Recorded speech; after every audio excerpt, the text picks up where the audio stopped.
بسم اللہ الرحمن الرحیم۔ بچوں، ہمارا موضوع ہے لڑی میں پروئے ہوئے منظر۔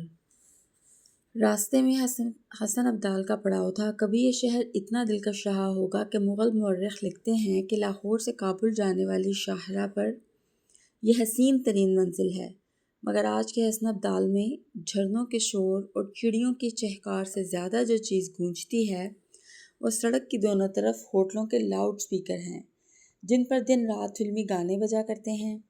ہوٹلوں کے مالکوں کا خیال ہے کہ جس کی آواز زیادہ اونچی ہوگی اس کے ہاں گاہک بھی زیادہ آئیں گے۔ اس میں شک نہیں کہ حسن ابدال رونق کی اور عبرت کی جا ہے یعنی جگہ ہے۔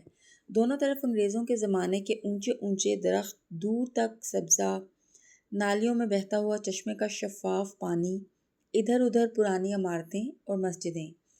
ایک طرف سکھوں کا مشہور گردوارہ پنجہ صاحب اور دوسری طرف بابا ولی کندھاری کی چلا گاہ۔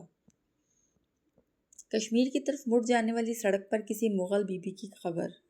کوئی کہتا ہے کہ اکبر کی بیٹی لالا رخ تھی، وہ یہاں عالم شباب میں مر گئی تھی، بعد میں تامس مور نے اپنی ایک نظم میں اسے زندہ کر دیا۔ حسن ابدال کے قریب اس مغل باغ کے آثار اب بھی موجود ہیں جس کے تالاب سے جہانگیر نے مچھلیاں پکڑی تھیں اور ان کی ناک میں موتی پرو کر پھر پانی میں چھوڑ دیا تھا۔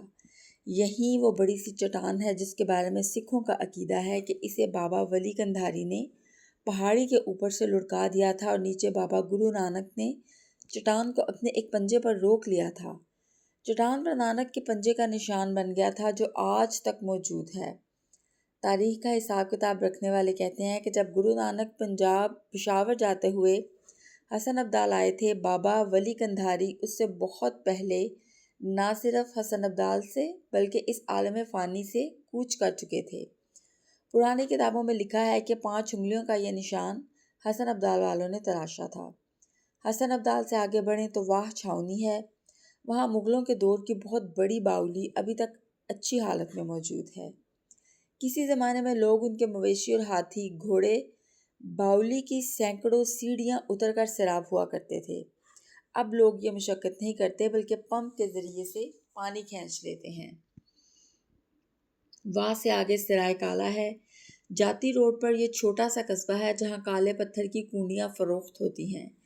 ان کے باہر کے کناروں پر بیل بوٹے کھود کر ان میں رنگ بھر دیا جاتا ہے اور پھر اوپر تلے چن کر ان ہانڈیوں کے مینار سے کھڑے کر دیے جاتے ہیں۔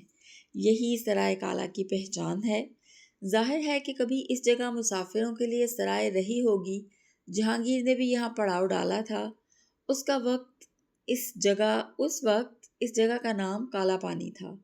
ایک دلچسپ بات یہ ہے کہ شیر شاہ اور مغلوں کے زمانے میں جو ہزاروں سرائیں بنائی گئی تھیں، بعد میں ان کے گرد بستیاں آباد ہوتی گئیں۔ خود سرائیں نہیں رہیں، البتہ بستیوں آبادیوں کے نام کے ساتھ لفظ سرائے جڑا رہ گیا۔